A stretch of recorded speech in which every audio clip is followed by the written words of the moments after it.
आप पदाधिकारी पार्टी? देखिए, इस वर्कशॉप का और इलेक्शन का कोई मतलब नहीं। आपने देखा होगा कि सभी पार्टीज़ के यहाँ पर लोग आए हुए हैं।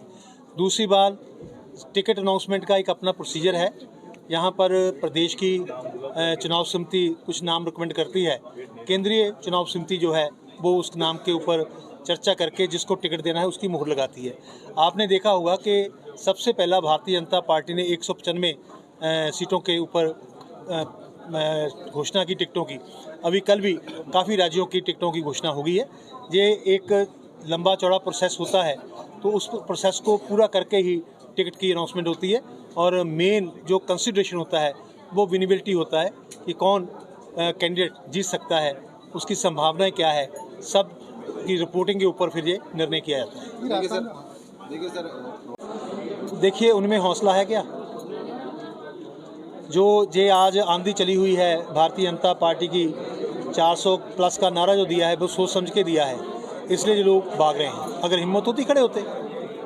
सर, एमएसपी को लेकर लगातार किसान आंदोलन है, इसमें कांग्रेस ने कहा है कि हम एमएसपी कानून लाएंगे। कितने साल राज किया कांग्रेस ने, तब क्यों नहीं ये बात कही? ये भारतीय जनता पार्टी ने उसका एक फार्मूला तय किया है। आज तक ये बताओ, इस आंदोलन को छोड़कर कहीं भी एमएसपी के लिए किसानों को बैठना पड़ा?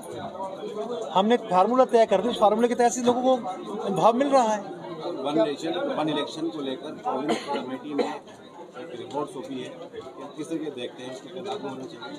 देखिए, उसका लाभ है, बाकी जो कमेटी बनी है उसके ऊपर सरकार विचार करेगी। जो सरकार विचार करेगी उसके ऊपर निर्णय लिया जाएगा उस ढंग से।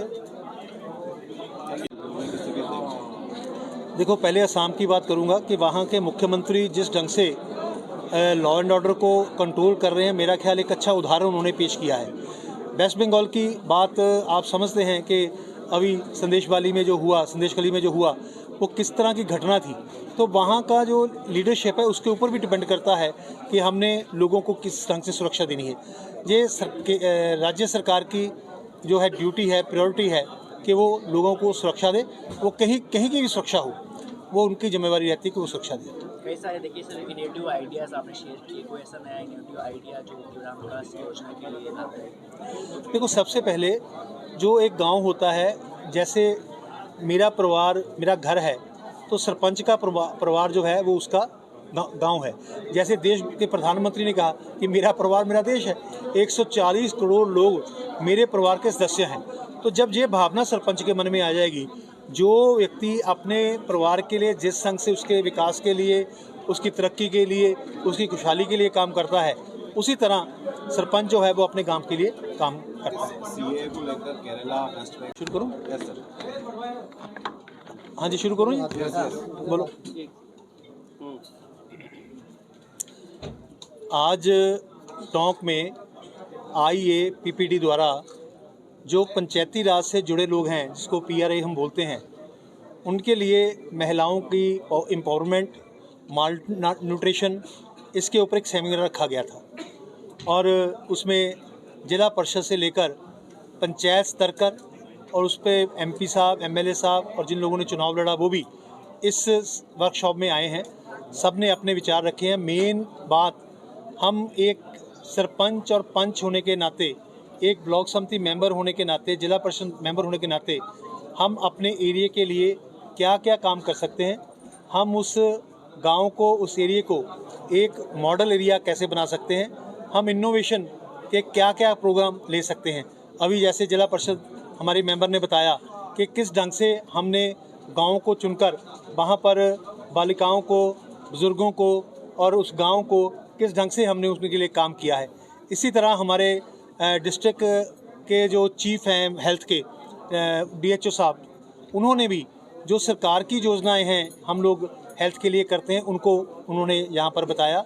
और हमारे जादव साहब ने भी जो PRI संस्थाएं हैं उनके बारे में क्या क्या हमारा विज़न है उसके बारे में चर्चा की है। तो बाद में हमने कुछ सरपंचों को, ब्लॉक समिति मेंबर्स को पूछा कि क्या आपको इस जगह पे आने का फ़ायदा हुआ। तो उन्होंने ये कहा कि हमें कैपेसिटी है हमारे में, लेकिन एक दिशा मिली है हमें, हम उस दिशा में काम करके अपने गांव के लिए अच्छा काम कर सकेंगे।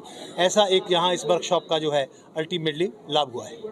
लोकसभा चुनाव का माहौल है, इस वर्कशॉप देखिए, अभी आपने एक उदाहरण देखी, पाकिस्तान से आई हुई लड़की यहाँ सरपंच बनी। सीए है क्या? पहली बात, मैं आपके धन्यवाद, आपने क्वेश्चन कुछ पूछ लिया, मैं यहाँ भी बोलने वाला था। पहले भी सिटीजनशिप दी जाती थी, लेकिन उसका प्रोसेस बहुत लंबा था, ऐसा था कि किसको मिले ही ना। तो हमारी सरकार आई, मैं खुद यहाँ पर राजस्थान के बहुत से लोग हैं जो पाकिस्तान से आए हुए हैं और आज तक वो बेचारे सिटीजन बन नहीं पाए, पाकिस्तान जा नहीं सकते। इसमें है क्या कि जिन लोगों को मिनॉरिटीज़, वर्ड वहाँ मिनॉरिटी यूज़ किया है, बांग्लादेश में, पाकिस्तान में, अफ़गानिस्तान में जो मिनॉरिटीज़ है वहाँ की, अगर वो प्रताड़ित होकर देश में आती हैं और उनका जहाँ का चाल चलन, उनका करैक्टर, उनका जो व्यवहार है वो देश के खिलाफ नहीं है, तो उनको कंसिडर किया जाएगा कि उनको सिटीजनशिप दी जाए। आगे 11 साल का समय था, फिर भी नहीं मिलती थी, आज उसको कम कर दिया गया है और आसानी से इन सब बातों को रखते हुए उनको सिटीजनशिप दी जाएगी। रह तो रहे हैं वो, अगर इतने लोग हैं, अगर उनको यहाँ पर कोई बेनिफिट नहीं मिलता, कोई वो अपना खुले होके जी नहीं सकते। मैं एक आपको एग्जांपल देता हूँ कि जब मैंने इसको स्टडी करना शुरू किया तो अमृतसर की एक सब्जी की रेडी पे मैं गया, उसके पास जो असिस्टेंट था, सहायक था, वो एक डॉक्टर था, क्वालिफाइड डॉक्टर, जो पाकिस्तान से प्रताड़ित होके अमृतसर में आया हुआ था।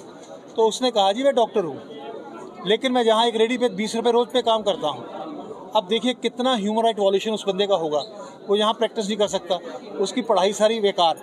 तो ऐसे लोगों को भी जो है सोचकर सीए का लाभ मिलेगा, और जो लोग इसको छोटी सोच से देखते हैं वो मानव अधिकारों का हनन कर रहे हैं।